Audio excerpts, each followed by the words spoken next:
Olá pessoal, sejam bem-vindos a mais uma videoaula. Essa é uma videoaula da disciplina de Materiais de Construção Civil 1, tá? E nós vamos falar um pouco das propriedades físicas e propriedades mecânicas dos materiais. Eu estou utilizando um material que tem nos nossos livros, né, que são adotados nessa disciplina, que é o livro editado pelo professor Gerardo Isaia, o livro Materiais de Construção Civil, que é um livro que é produzido, né, pelo IBRACON, o Instituto Brasileiro do Concreto. E eu estou utilizando aqui esse material, bem interessante. Nós vamos falar um pouco sobre as propriedades físicas e mecânicas dos materiais, tá? Primeiro, as propriedades físicas dos materiais, elas vão depender, né? Nós já tínhamos uma aula introdutória sobre as constituições e as interfaces dos materiais, mas nós já vimos que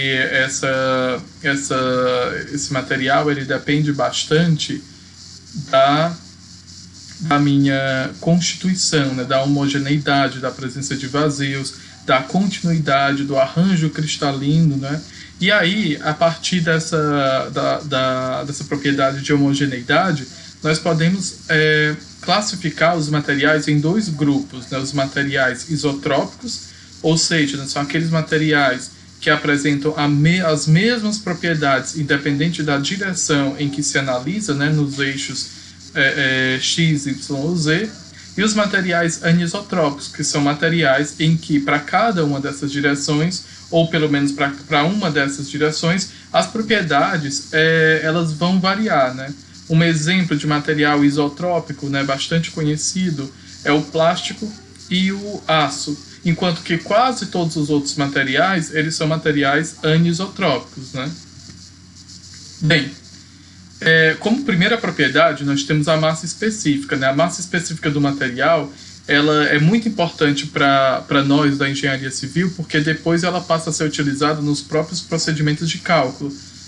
Como eu já havia falado em outras aulas, quando nós vamos dimensionar uma estrutura, é muito importante que se conheça qual é a massa desse material. Por quê? Porque é esse peso do material que nós vamos utilizar para saber, olha, eu preciso que esse meu elemento, nessa minha viga, ele suporte, para além do peso próprio dele, mais essa quantidade de carga. Então é muito interessante. E a massa específica, ela acaba também por ser um agente limitador em alguns projetos. Por quê? Porque materiais com alta densidade, elas comprometem, né, a capacidade do solo, né? Não é comprometer a capacidade do solo propriamente, mas é que eles acabam por comprometer a altura do empreendimento, então você fica mais limitado, porque a gente sabe que o solo, ele tem uma capacidade de carga, então nós precisamos respeitar essa capacidade. Mesmo com alguns processos de melhoramento, né, das capacidades de carga do solo, mas há uma limitação, então eu preciso projetar a minha construção de modo que as tensões por ela produzidas, elas possam ser totalmente absorvidas por esse solo. Então a massa específica, ela entra aí, tá? Existem vários procedimentos, nós já tivemos uma aula anterior em que nós falamos sobre as NBRs, tá? E aí nós já até mencionamos algumas, mas a massa específica, ela está praticamente padronizada como é que se calcula, né? Que é uma medida de massa pelo volume, tá? E as unidades que nós utilizamos são quilograma por metro cúbico, a grama por centímetro cúbico e o quilograma por decímetro cúbico, tá? Depois, a densidade, ela é um pouco divergente da massa específica, né? Que é uma diferenciação muito mais conceitual, né? A densidade é a relação entre a massa específica do mesmo e da água pura, e como a massa específica da água é 1, então os valores eles vão ser sempre iguais, mas vão diferir em torno das dimensões, tá? A diferença basicamente é essa. Depois, nós temos aqui alguns exemplos de materiais com massa específica para que vocês possam dar uma olhadinha e ter uma noção de como é que esses materiais, né, são, né? Por exemplo, os metais, o lítio, ele tem uma massa específica muito baixa, de 0,534 gramas por centímetro cúbico, enquanto que o ouro, por exemplo, ou o tungstênio, eles têm massa específica ali da ordem dos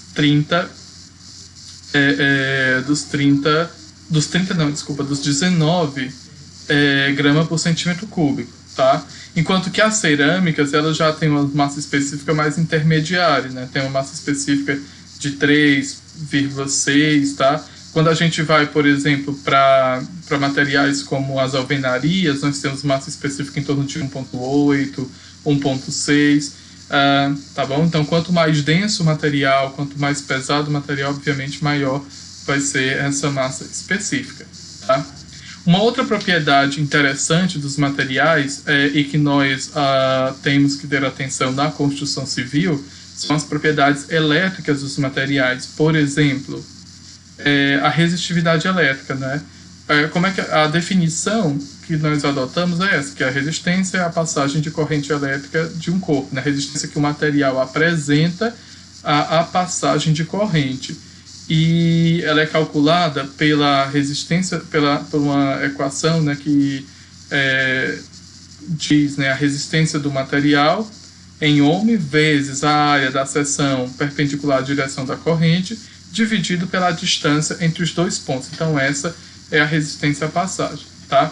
É muito interessante porque esses materiais, principalmente para os materiais que nós utilizamos em circuitos elétricos ou materiais que precisam ser isolantes, nós precisamos conhecer como é que são essas propriedades elétricas, até mesmo para evitar não só problemas e acidentes como choques, né, como centelhamento, até em situações mais severas, por exemplo, a aplicação de materiais altamente condutores e que podem gerar risco de centelhamento em ambientes em que podem ser explosivos, tá?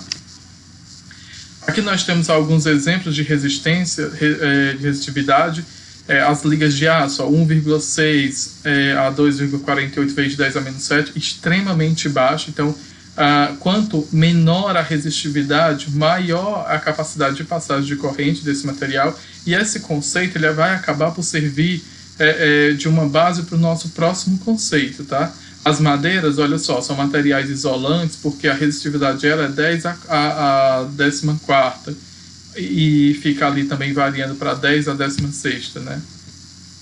A condutividade elétrica, né? Se a resistividade ela é a propriedade, né, de resistência à passagem de corrente, então a condutividade é exatamente o contrário. Os materiais que apresentam resistividade maior, eles são os materiais com maior condutividade, né? Então é uma relação inversamente proporcional à resistividade.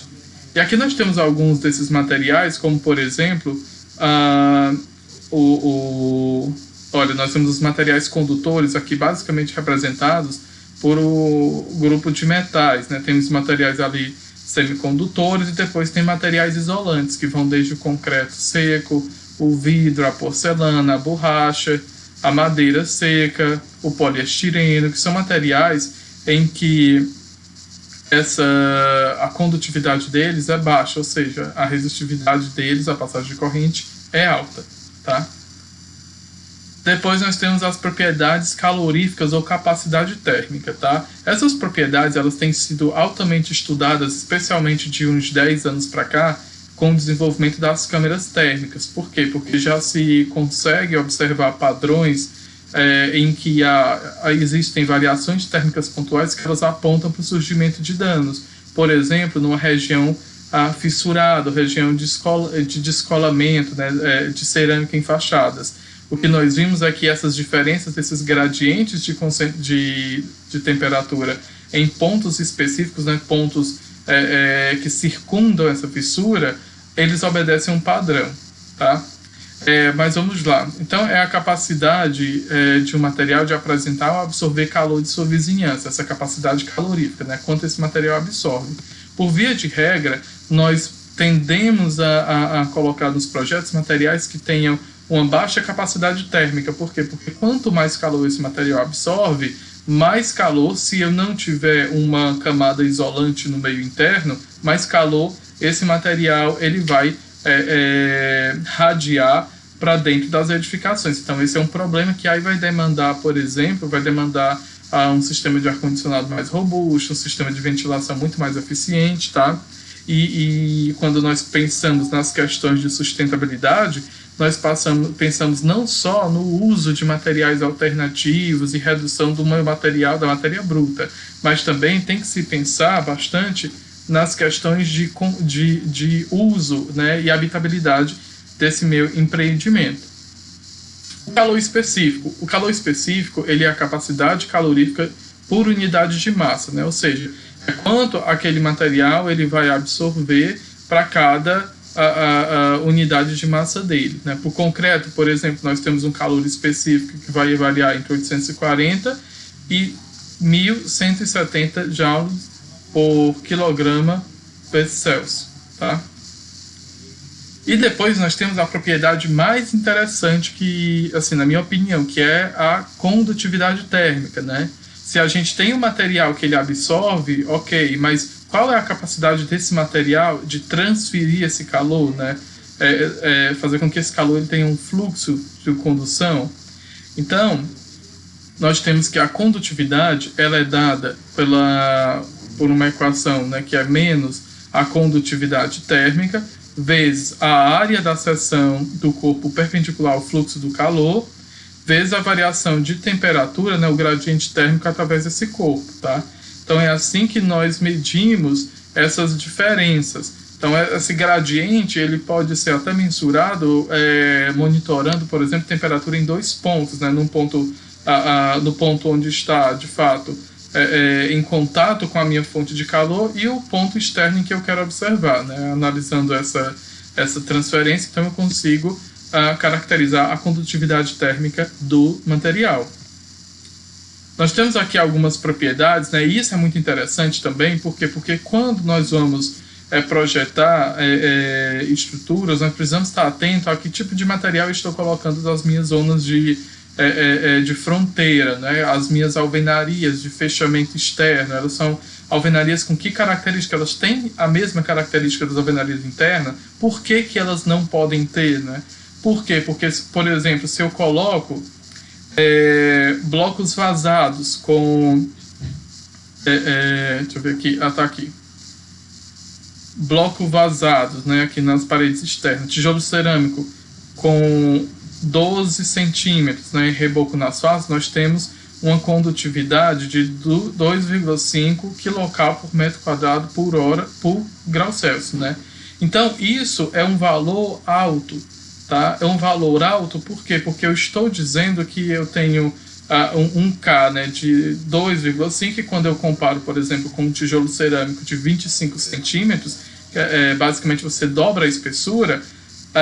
Há que se notar que há uma queda considerável. Não é uma queda proporcional à dimensão da espessura das alvenarias, mas é uma queda proporcional e isso acaba por refletir muito mais nesse conforto, né? Isso quer dizer que nós vamos ter um ambiente muito mais isolado e uma propagação de calor externo muito menor do que se, por exemplo, eu utilizar um concreto com 10 centímetros sem reboco, tá? Então, essa observação. A expansão térmica, à medida que os materiais eles absorvem o calor, né, a microestrutura dele ela também tende a ter uma resposta a isso. Por exemplo, em pontes de aço, né, em pontes metálicas, nós temos que quanto maior a temperatura, maior a expansão térmica desse material e, consequentemente, isso acaba alterando dentro de uma faixa algumas propriedades dos materiais, como, por exemplo, a frequência natural dessas pontes, né? E isso acaba por induzir algumas deformações. Nós precisamos entender que quando o material ele é dimensionado, ele está lá no seu status quo, né? Seu estado parado, sem nenhuma expansão, o que vai acontecer? Eu tenho um estado de tensão nesse material.